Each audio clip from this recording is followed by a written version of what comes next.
우리는 지난 주일에 하나님께서 아브라함에게 약속하신 아들이 주시는, 그래서 아들이 태어난 장면을 보았습니다.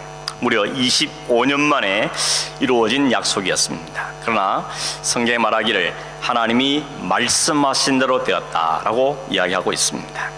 하나님께서는 말씀하신 대로 이루시는 그런 신실하신 하나님이심을 우리가 보았던 것입니다. 우리는 안 신실하죠. 성이 안씨는 참 곤란하죠. 모든 게 안이요. 그래서 제가 아는 집사님 한 분도 안씨가 계셨는데, 제 친구 중에 한 사람은 또 이름이 반씨요, 성이. 그래서 뭘 해도 반이요. 반충성, 반헌신, 모든 게도 이분의 일이었습니다. 하나님께서는 하나님의 정하신 일들을 반드시 이루십니다. 근데 하나님의 타이밍에 이루신다 그랬습니다. 그 때라는 게, 그 타임이라는 것이 우리의 생각대로 되는 것이 아니고 하나님께서 정하신 대로 되는 것이죠. 우리가 기대하고 바라는 것보다 때로는 너무 오래 걸리기 때문에, 그것 때문에 우리가 또 힘들어하는 경우도 많이 있습니다. 아브라함도 그랬죠. 그래서 아브라함이 나름대로의 방법, 나름대로의 생각을 내어놓았습니다. 우리도 그럴 때가 많지 않습니까? 내가 짊어지고 해결해 보려고 그렇게 애를 쓰는 경우들이 많습니다. 그러다 보니까 내가 다 짊어지고 내가 다 하려고 하다 보니까 머리가 복잡하죠. 힘들고 어렵고 스트레스 받고 근심과 걱정과 염려가 많은 것입니다. 하나님께서 다 해결해 주신다고 말씀하셨지만, 그럼에도 못 믿어오신지 모르지만 자신이 뭔가를 해보겠다고 생각할 때 우리의 마음에는 걱정들이 많은 것입니다. 사람들이 하루에도 5만 가지 걱정 다 한다 그러잖아요. 5만 가지나 걱정 안 됩니다. 어떤 분이 그랬습니다.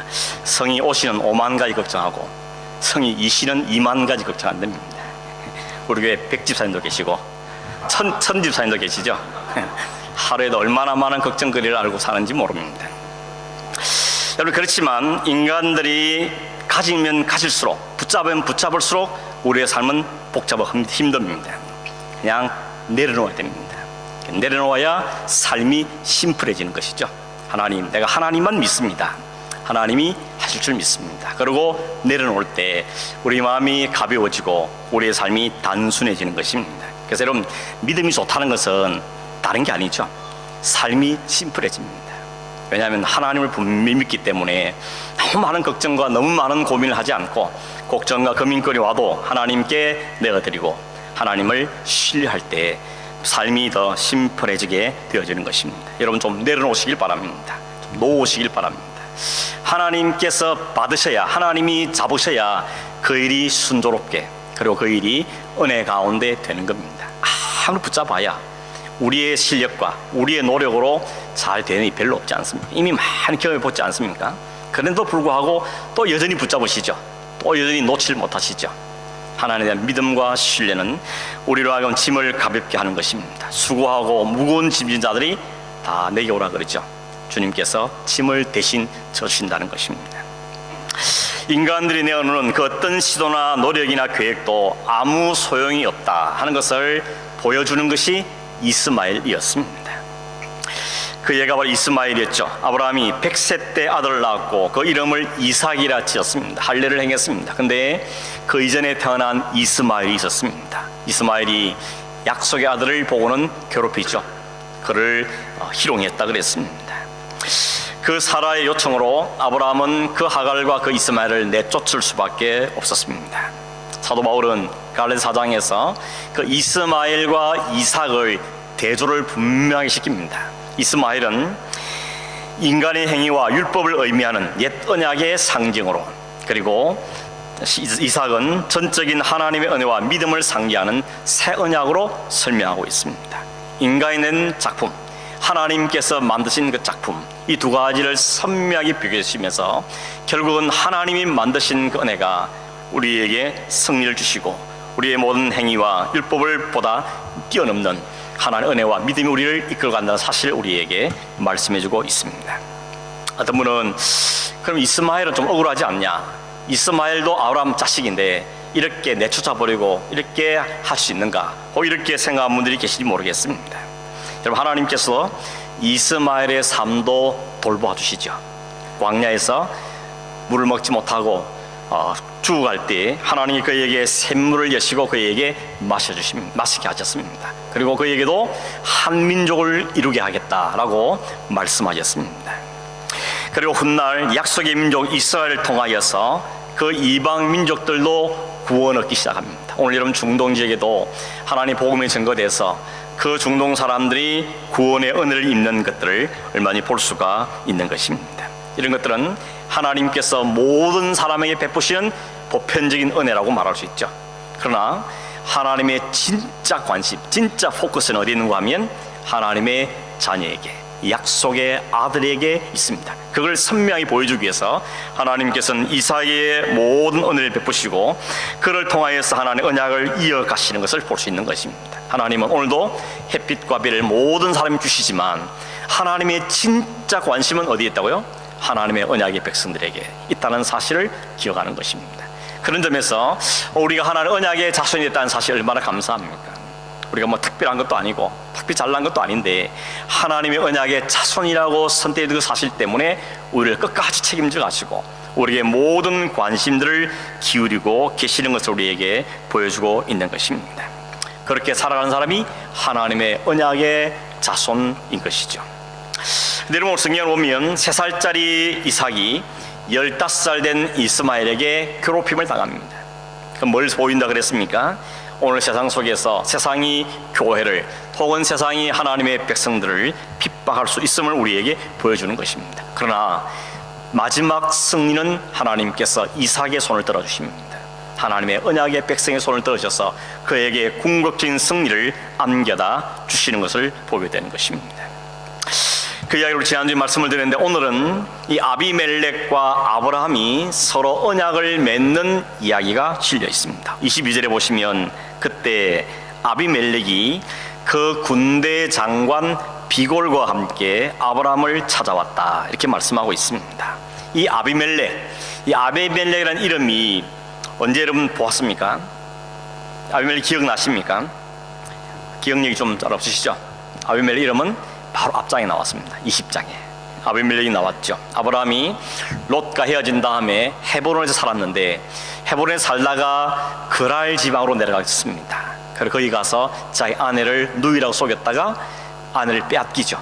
그때 아내를 빼앗아갔던 사람이 바로 그랄 왕이었던 아비멜렉이었습니다.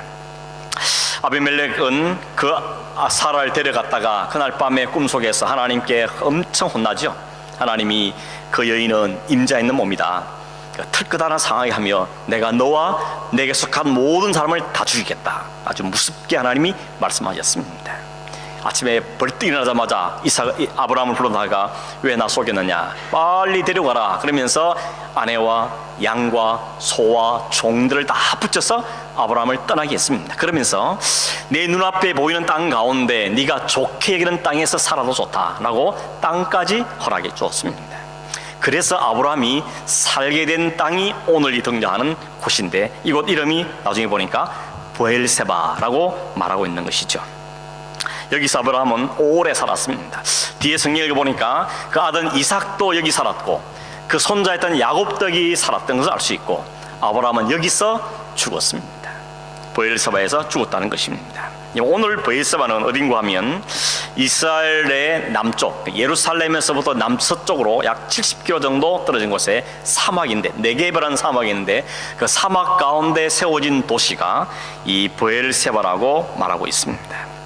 아무튼 아비멜렉이 군대 장관을 데리고 왔습니다. 그리고는 아브라함이 말하기를 우리 싸우지 말자, 서로 해치지 말고 사이좋게 지내자 라고 아브라함에게 이야기하고 그 의미에서 우리가 조약을 맺자, 약속하자 라고 이야기하고 있습니다. 여러분 한 가지 이상한 점은 뭔가 하면 아비멜렉이 군대 장관을 데려왔습니다. 군대 장관만 왔는데 그 장관만 데려왔겠습니까? 아마 군사도 거느려 왔을 가능성이 많습니다. 그리고는 와서 아브라함에게 말하는데 이 분위기를 가만히 보니까 아비멜렉이 오히려 아브라함에게 부탁하고 있습니다. 우리 싸우지 말자, 잘 지내자 이렇게 이야기하고 있습니다. 여러분 아비멜렉은 그 땅을 다스리는 왕입니다. 모든 힘을 가진 사람입니다. 그리고 아브라함은 그 땅에서 살고 있는 사람이죠. 렌트한 사람인 것입니다.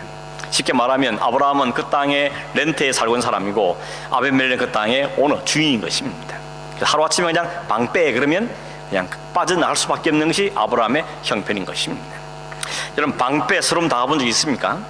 저도 2003년도에 시도낸 다음에 무려 한 8번 정도 이사를 했습니다. 그래서 몇 번은 주인이 방빼 하루아침에 통보해가지고 방을 뺀 적이 여러 번 있습니다. 우리 교회가 처음 시작했을 때도 매도뱅크 시작했는데 거기 교회 처음 있을 때 딱 한 달 됐는데 방 빼 말고 교회 빼 그런 바람에 그냥 물려 나왔던 적이 기억이 있습니다. 여러분, 지금 이런 상황 속에서 아쉬운 사람은 아브라함 같은데 오히려 아비멜렉이 아브라함에 찾아와서 아쉬운 이야기를 하고 있습니다. 군대 장관까지 거느리고 왔지만 사실은 그 아브라함 앞에 갑질하는 게 아니고 오히려 아브라함이 갑질하는 것을 볼 수가 있는 것입니다. 그 이유가 뭐냐? 그 이유가 오늘 성경에 보니까 22절 끝에 힌트를 주고 있는 것이 이렇습니다. 아비멜렉이 아브라함에게 말하기를 네가 무슨 일을 하든지 하나님이 너와 함께 계시도다, 이렇게 말합니다. God is with you in everything you do 라고 말합니다. 네가 하는 모든 일 가운데 내가 가만히 지켜보니까 하나님이 너와 함께 하신다 라고 이야기하고 있습니다. 이게 힌트죠. 여러분, 이 자세히 이야기는 안 하고 있지만 적어도 우리가 알 수 있는 것은 이 아비멜렉이 자기 땅에 살고 있는 그 아브라함을 가만히 지켜보니까 저 사람들 속에는 하나님이 함께 하는구나 하는 걸 그가 보았다는 것입니다. 여러분, 이것이 사실 오늘 세상 속에 살고 있는 우리 그리스도인들이 살아야 될 삶인 것입니다. 비록 세상에 땅 붙이고 살고 있고 세상 속에 있는 사람들 함께 부대끼며 살고 있지만 그렇다고 해서 세상과 구별이 없는 그냥 섞여가는 삶이 아니고 그 속에서도 선명한 색깔을 가지고 살아야 되는 삶, 그게 바로 오늘 그리스도인들이 살아야 될 삶이라는 것입니다. 쉽지는 않겠죠. 사람들은 너무 쉽게 환경의 영향을 받고 또 쉽게 변질되는 경향들이 있습니다. 우리의 순승을 유지한다는 게 쉬운 점은 아니죠. 그러나 그럼에도 불구하고 아브라함은 그 땅에 살면서 그 아비멜렉이 지켜보기에 그에게는 뭔가 하나님이 함께 하신다는 증거가 그에게 있었다는 것을 우리에게 이야기해주고 있습니다. 이 이야기는 아브라함뿐만 아니고 아브라함 아들 이삭, 그 아들 야곱, 그 아들 요셉도 똑같은 이야기를 들었습니다. 창세기 26장 28절에 보면 거기에 또 다른 아비멜렉이 나옵니다. 이 아비멜렉은 다른 아비멜렉인데 그 아비멜렉이 아브라함의 아들인 이삭에게 똑같은 말을 합니다. 이렇게 말했습니다. 여호와께서 너와 함께 계심을 우리가 분명히 보았으므로 우리의 사이 곧 우리와 너 사이에 맹세하여 너와 계약을 맺으리라. 우리를 해하지 말라. 이삭도 똑같은 이야기를 들었습니다. 좀 넘어가서 30장 27절에 보면 야곱이 자기를 죽이려는 형을 피해서 외삼촌 집으로 가죠. 외삼촌 집에 오래 있을 때 그 외삼촌 라반이 그 야곱에게 이렇게 말합니다. 라반이 그에게 이르되 여호와께서 너로 말미암아 내게 복 주신 줄을 내가 깨달았노니 네가 나를 사랑스럽게 여기거든 그대로 있으라. 삼촌이 가만히 보니까 자기 집이 야곱이 온 이후로 계속해서 복을 받는 겁니다. 하나님이 이 야곱 때문에 자기 집이 복을 받은 걸 알았기 때문에, 분명히 깨달았기 때문에 야곱이 삼촌이 이제 돌아가겠습니다. 그래서 아니라 가지 마라, 같이 살자 라고 이야기하고 있는 것입니다. 39장 3절에는 요셉이 애굽 땅에 종으로 팔려갔던 집이 친위대장 보디발의 집이었습니다. 근데 그 보디발이 이 요셉에게 뭐라고 말했는가 하면 그의 주인이 여호와께서 그와 함께 하심을 보며 또 여호와께서 그의 범사에 형통해 하심을 보았더라. 아브라함도 이삭도 야곱도 요셉도 사람들이 하나님이 저와 함께 하는구나 하는 것을 보았다고 성경 우리에게 말씀하고 있는 것입니다. 여러분, 오늘 세상은 오늘 우리 그리스도인들을 유심히 보고 있습니다. 말은 안 하지만 유심히 우리를 관찰하고 있습니다. 그리고 속으로 마음으로 판단하죠. 아, 저 사람은 하나님이 함께한 사람 혹은 그리스도인이구나 라고 생각하고, 어떤 사람은 에이 저 사람은 가짜야 이렇게 판단합니다. 말은 하지 않지만 그들 속으로는 다 알고 있고 보고 있다는 것입니다. 어쩌면 우리끼리도 그렇죠. 같은 교인이니까 말은 못하고 그래서 그래도 속으로는 다 아는 것입니다. 여러분, 심지어 세상 사람들은 자기들은 그렇게 못하지만 그리스도인들은 그렇게 해주길 은근히 기대하는 것입니다. 우리야 뭐 어차피 안 되는 사람들이지만 당신네도 좀 다른 사람도 아니냐, 그러므로 그런 기대감을 가지고 있는 것이죠. 그리고 그렇게 안 되면 속으로 저거 가짜야, 이렇게 판단하는 것입니다. 심지어는 같이 잘 놀아놓고 실컷 잘 놀아놓고 나중에 돌아서는 비난하는 것입니다. 저거 아니야, 저거 가짜야, 이렇게 이야기하는 것입니다. 오늘 여러분, 우리는 공개된 삶을 살고 있습니다. 노출된 삶을 살고 있습니다. 다 우리를 보고 있습니다. 요즘 여러분 건물 같은 데 가면 꼭 위에다 써놨죠.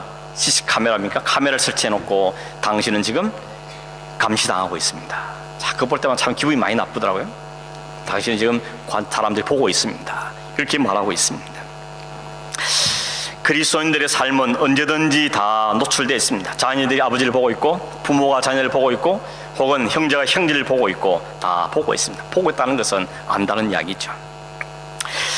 지도자일수록 그렇지 않습니까? 나는 안 되지만 당신 지도자 아니냐, 그러니까 은근히 기대를 가지고 혹은 속으로 비판을 하는 경우도 많이 있는 것입니다.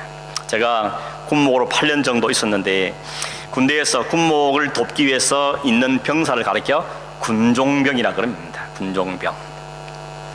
경기도 포천에 있을 때, 제가 군목으로 있을 때 우리 군종병이 소위 군에서 말한 탈영을 했습니다.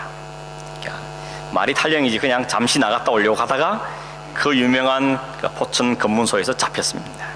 그때 제가 마침 부산에 목사님들 회의가 있어서 참석하느라고 가 있었는데 막밤에 전화가 온 겁니다. 당신네 군종병 탈영하다 잡혔다, 너 빨리 와라, 이렇게 돼가지고 갑자기 소실로 그 다음 아침에 비행기 타고 부대를 복귀를 했습니다. 지휘관한테 들어가면서 마음이 조마조마한 것이죠. 이거 어떻게 처리하나, 이런 마음으로 들어갔는데, 그 지휘관이 혹은 그에 관계된 많은 간부들이 말하는 거 하면, 목사님, 사람이 살다 보면 그럴 수도 있는 거지, 너무 군종병 잡지 말라고 그렇게 얘기하는 거예요. 그래서 이 웬일이냐, 나는 이것 때문에 군복 벗어야 되나, 뭐 이런 걱정이 많아서 갔는데 오히려 저를 안심시키면서 잘 용수 좀 하라고 이렇게 이야기하는 것입니다. 물론 그렇다고 해서 그냥 용서를 안 하고 그 헌병대 끌려가가지고 15일 영창 하면서 빡빡 굴리고 돌아왔죠. 근데 여러분, 왜 그랬을까 보면 그 군종병이 평소에 잘했거든. 그렇습니다. 간부들도 주변에 있는 병사들도 교회 식구들뿐만 아니라 모든 사람이 저 친구는 믿을 만하다, 저 친구는 진실하다, 이런 말들이 평소에 각인되어 있었던 겁니다. 그래서 사람이 실수할 수 있지, 그리고 실수할 때 너그럽게 봐주는 걸 본 것입니다. 여러분, 평소에 보고 있는 게 진짜죠. 한 번의 실수는 할 수 있는 거기 때문에 그것을 보고 있던 사실을 본 적이 있습니다. 오늘 저와 여러분도 우리의 삶을 통해서 이런 말을 들어야 하지 않겠습니까? 저 사람 보니까 하나님이 함께하는 사람이다, 저 사람은 하나님이 함께하는구나 하는 이야기를 들을 수 있어야 될 것입니다. 여러분, 그렇다면 이 아브라함이 어떤 모습을 보고, 그리고 아비멜렉이 그렇게 말했는지, 야곱의 외삼촌 라반이 뭘 보고, 애굽 사람 보디발이 뭘 보고 요셉을 향하여서 저 사람은 하나님이 함께한 사람으로 말했느냐 하는 것입니다.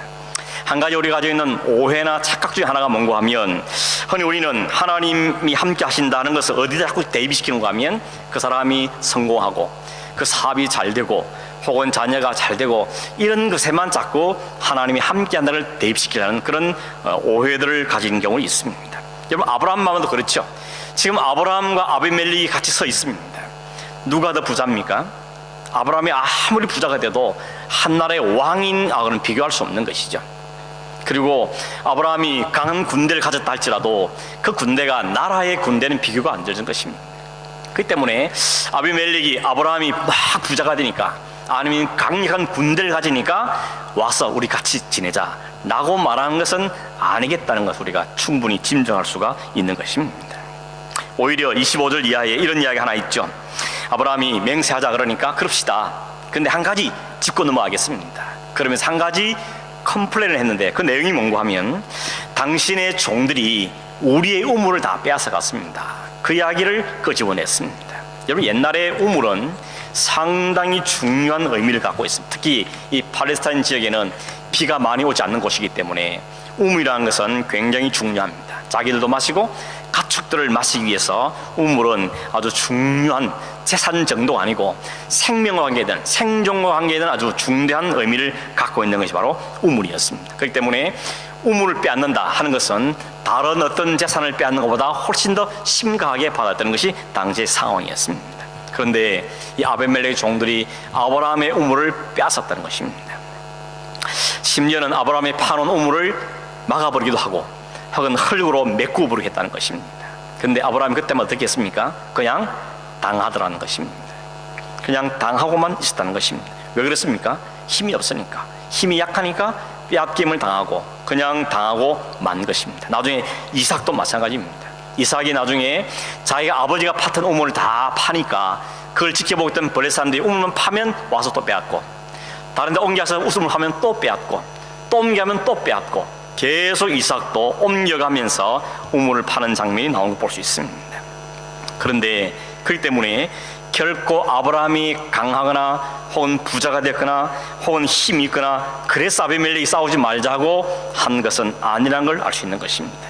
강함을 따지면 아비멜렉이 더 강하고 부자를 따지면 아비멜렉이 더 부자인 것입니다. 그런데 왜 그가 아브라함에게 그런 제안을 했습니까? 아비멜렉이 보았기 때문에 그렇습니다. 뭘 보았습니까? 하나님이 아브라함과 함께하는 걸 보았습니다. 어떻게 함께 했습니까? 그가 우물 다 빼앗기고 그래도 다른 데 가서 우물 파면 또 우물이 물이 솟아 나오는 것입니다.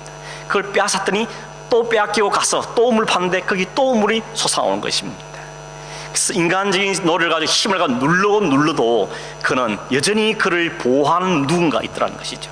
그분이 누군가 하면 그분이 바로 그가 믿는 하나님이었다는 것을 이 아비멜렉이 보았던 것입니다.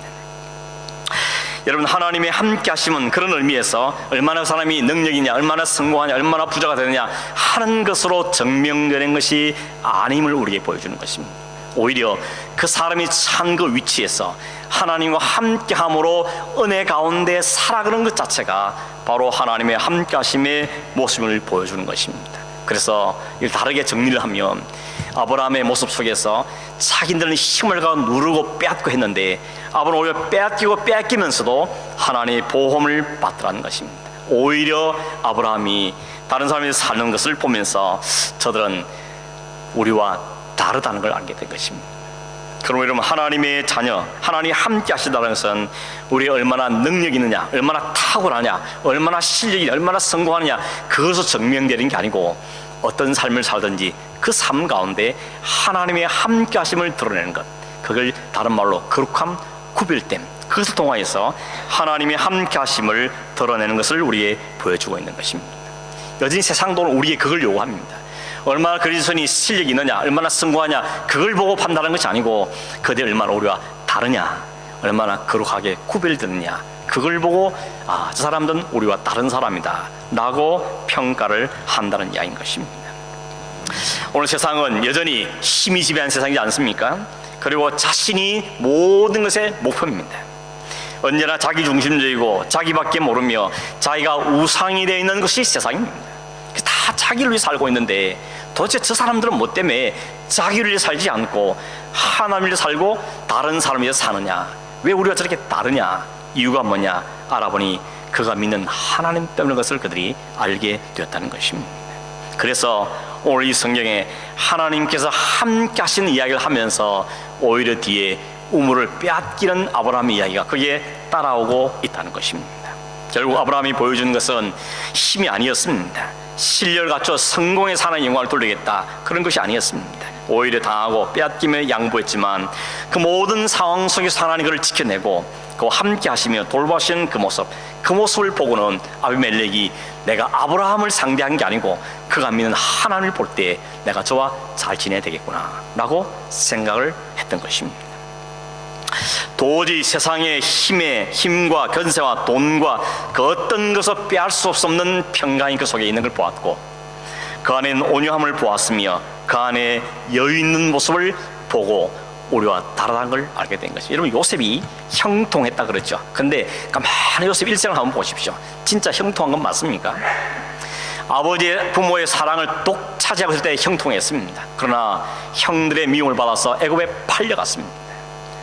갑자기 색동옷 입었던 아들이 노예가 되고 만 것입니다. 그리고 그 집에서 좀 성실하게 살았더니 그 주인이 그를 인정했습니다. 이제 조금 형편이 풀리나 보다 생각했더니 그 안에 주인의 모략 때문에 감옥 안에 쳐넣고 말았습니다. 오히려 더 나라고 떨어졌죠. 그 감옥에서도 꿈을 잘 해서주어서 한 사람이 꿈 해석 때문에 밖에 나가면서 내 당신 꼭 기각하겠다, 책임지겠다 말해놓고 배신 때렸죠. 2년이 지나도 깜깜무소식이었습니다. 요셉의 인생을 가르쳐서 형통하다 그러는데 사실은 그의 환경 삶을 보면 그래 형통한 삶이 아니었습니다. 그런데 마지막까지 요셉은 이 일로 인해서 불평하지 않죠. 원망하지 않습니다. 형님들을 원망하지 않고 그 여주인을 원망하지도 않습니다. 오히려 마지막에 보면 그 형들만 안절부절합니다. 동생을 팔아놓고 오히려 자기들이 안절부절하죠. 그래서 걱정이 많습니다. 나중에 요셉을 애굽에 만난 다음에 걱정이 태산같이 태산 같았습니다. 그런데 이 요셉은 뭐라 그럽니까? 형님들 염려하지 마, 걱정하지 마십시오. 왜냐하면 나를 여기에 보낸 것은 형님들이 아니고 나를 먼저 몰아서 우리 민족을 책임지려는 하나님의 섭리와 계획 때문에 내가 여기에 온 겁니다 라고 그 사건을 그렇게 해석한 것이죠. 그래서 염려하지 말라고 말하는 요셉을 볼 수 있는 것입니다. 여러분, 하나님께서 하시는 그 일들을 이해하니까 불평할 수 있고 원망할 수 있고 복수하고 싶은 그 상황에서 오히려 여유를 가지고 오히려 그들을 위로하고 그들을 사랑하고 섬기는 삶이 나오더라는 것입니다. 이것이 하나님이 함께하는 사람의 모습입니다. 그럼 여러분, 하나님이 함께하는 어떤 사람입니까?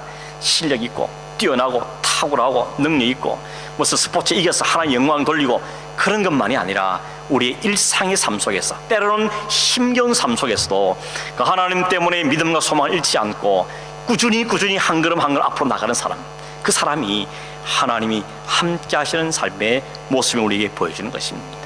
이 아브라함의 삶이, 이 아브라함의 이 모습을 통해 보여주는 그 삶이, 궁극적으로 하나님 승리한 그 삶이 잘 보여주는 것이 바로 예수 그리스도인 것이죠. 하나님 아들이 모든 것 버려두고 이 땅에 오셔서 연약한 모습으로 말 타고 오지 않고 구유에 태어나셔서 이 땅에 사시면서 모든 수모와 비난과 조롱을 다 받으셨습니다. 사람들은 예수님 오실 때 그가 메시아 그러니까 힘을 기대하고 권세를 가지고 이 땅을 뒤집어엎고 자신들에게 먹을 것 입을 것 마실 것 책임지는 메시아를 기대했습니다. 근데 그 예수님은 뭐라 그럽니까? 인자는 머리 둘 곳도 없다, 그렇게 말씀하시면서 자기를 다 비우고 오히려 당하는 모습을 살고 마지막에는 완전히 빨가벗겨서 십자가에 매달려 죽으시며 가셨던 것입니다. 그래서 사람들은 그 메시아를 인정할 수 없었던 것이죠. 설사 그가 하나님의 아들이라 할지라도, 설사 그가 진짜 하나님의 아들이라 할지라도 우리의 욕망, 우리의 만족을 채우지 못하면 우리 거절한다. 이게 인간입니다. 그게 하나님 아들이 아니라도 우리에게 도움을 주면 그걸 붙잡는 게 인간이고, 반대로 그가 설사 하나님 아들이 할지라도 우리에게 우리의 만족을 채우지 않으면 우리는 버리겠다, 십자가에 죽어버리겠다 하는 것이 무서운 인간들의 죄악인 것입니다. 그런 인간들을 위해서 하나님은 그리스도께서는 자기 모든 것을 내어 주셨다는 것입니다. 마가복음 15장에 보면 오히려 예수님이 십자가에 죽으실 때 성서 휘장이 찢겨지고 그런 일들을 지켜보던 로마의 백부장이 그 모든 걸 지켜보고 있다가 그렇게 말하죠. 이는 진실로 하나님의 아들이었습니다. 오히려 이방인의 입에서 그는 진실로 하나님의 아들이었다는 사실을 고백하는 걸 볼 수가 있는 것입니다. 여러분, 세상 사람들이 오늘 우리에게 뭘 가지고 우리가 하나님 함께한 사람이를 알기를 기대하는 그럽니까? 구별된 삶인 것입니다. 거룩한 하나님의 삶인 것이죠. 우리는 그런데 자꾸만 뭘 가지고 증명해 보이려고 그럽니까? 실력 있는 것으로, 능력의 것으로 증명해 보이려고 그랬죠. 군대 얘기 나와서 하나 이야기 더 하면, 요즘도 이런 간부들이 1년에 한 번씩 체력 측정을 합니다. 왜 그러면 병사들 훈련시키고 간부들 훈련 안 해가지고 막 살찌고 이러니까 이 군 간부들도 훈련시켜야 된다. 그래가지고는 1년에 한 번씩 체력 측정이라는 걸 합니다. 팔굽혀펴기, 뭐 윗몸 일으키기, 오래 달리기 이런 걸 통해서 기본적인 체력을 측정합니다. 저도 군에 있을 때 거기에 실시되어서 딱 한 번 그런 측정을 받은 적이 있습니다. 첫 번째 불합격하면 다시 기회를 줍니다. 두 번째도 불합격하면 다른 곳에 가서 불합격 한 사람들에게 모아가지고 훈련 좀 시켜가지고 또 측정을 합니다. 그 첫 번째 측정에 제가 통과했겠습니까? 못했겠습니까? 못했으면 제가 말을 안 꺼내겠죠. 첫 번째 탁 통과를 했습니다. 그랬더니 제가 마산 국군병원에 있을 텐데 다른 간부들이 다 그랬어요. 역시 목사님은 하나님이 함께 하셔가지고 잘 통과했다고 그렇게 이야기를 하더라고요. 그래서 속으로 아니라고, 내가 이것 때문에 한 달 전부터 통과 못할까봐 마침마다 운동하고 뛰고 팔굽혀펴기 하고 열심히 해가지고 통과했는데 뭔 소리냐, 속으로만 그렇게 말한 적이 있습니다. 근데 이게 일반적인 인식이죠. 하나님이 함께 하시면 다 잘 되고 한 번에 통과하고 시험에 탁탁 붙고 사업도 잘 되고, 이런 쪽으로 사람들도 그 인식을 하고 있고, 심지어 교인, 기독교인 자체도 그런 게 많더라는 것입니다. 그런데 오늘 아브라함은 그게 아니라고 우리에게 보여주고 있습니다. 한 가지 더 예를 들어보면 초대교회에 성령이 임했을 때 사람들이 막 놀라기도 하고 온 성 사람들이 그 성도를 칭찬했다 그랬죠. 온 백성이 칭송을 드리라 그랬습니다. 근데 뭐 때문에 칭송했다 그럽니까? 기적 때문에, 표적을 일으키니까 그거 보고는 놀랐다 그랬습니다. 근데 그들이 진짜 칭찬한 건 뭔가 하면 그들의 삶이 달라졌기 때문이었습니다. 어떻게 달라졌습니까? 다 내 것으로 소유하고 좀 더 가지겠다고, 좀 더 누리겠다고 발버둥 치고 있는데 이 사람들이 성령 충만하지 않으니까 다 내어놓더라는 것입니다. 그러면서 필요한 사람들이 다 나누어 주는 것이, 모습이 나타났다는 것입니다. 그 사람들이 그걸 보고 이들은 하나님이 책임지는 사람들이라고 그들을 칭송했던 것이죠. 단순히 잘 나누니까, 베푸니까가 아니고 도대체 무엇이 저들로 하여금 다르게 놓게 하는가, 무엇이 저들은 저 삶을 살게 하는가, 그게 바로 성령이 임하심으로 하나님 그들을 책임지다는 걸 믿는 믿음 때문에 저 삶이 가능하는구나 하는 것을 그들은 알게 되었고 그들을 칭송했다는 것입니다. 결국 그들의 탁월함 때문이 아니고, 그들의 실력 때문이 아니고, 그들의 세상과 그슬러 사는 구별된 삶 때문이었다고 말하고 있는 것입니다. 이 삶을 누가 살게 하셨습니까? 성령께서 살게 하셨습니다. 그 세상의 논리만 꽉 잡힌 사람은 그 삶을 살아낼 수 없습니다. 우리도 마찬가지죠. 우리가 세상의 논리에 갇혀 있는 한 그 삶을 살아낼 수 없습니다. 우리가 그 세상의 논리를 뛰어넘는 하나님이 함께하신 신실함을 믿고 하나님이 우리 함께하는 걸 믿고 신뢰하게 될 때 우리는 그때 하나님을 신뢰하면 손을 놓을 수가 있는 것입니다. 우리 27절에 보면 아브라함이 양과 소를 가져다가 아비멜렉과 언약을 맺었습니다. 그런데 한 가지 특이한 것은 7 암양 새끼를 따로 떼어서 주었다 그랬습니다. 아비멜렉 그건 뭐냐 그랬더니 7은 완전수를 가리킨 것이죠. 그래서 이것은 우물판 증거다, 확실한 내 소유다 라고 이야기합니다. 그래서 그 이름을 브엘세바라고 말했어요. 브엘은 우물이고 세바는 맹세, 약속이라는 뜻입니다. 이 쇠바라는 단어가 히브리에 샤바라는 단어에서 왔는데 그 샤바라는 단어가 7이라는 뜻입니다. 완전한 뜻인 것이죠. 그래서 우리 성경에 나오지만 이 우물을 가리켜서 맹세의 우물이다, 다른 말은 7의 우물이다, 이렇게 이야기하고 있는 것입니다. 히브리 사람들에게 이 완전 변하지 않는 의미를 갖고 있는 이 우물을 약속한 것은 뭔가 하면 하나님이 이 우물, 이 땅, 이 브엘세바, 이 땅을 우리에게 주실 것에 대한 분명한 확정을 해보이는 하나의 표시였던 것이죠. 여기가 브엘세바라 그랬죠. 이스라엘 백성들이 나중에 성경에 보면 이스라엘 백성의 땅을 이야기할 때 단에서부터 브엘세바까지 이런 표현이 나옵니다.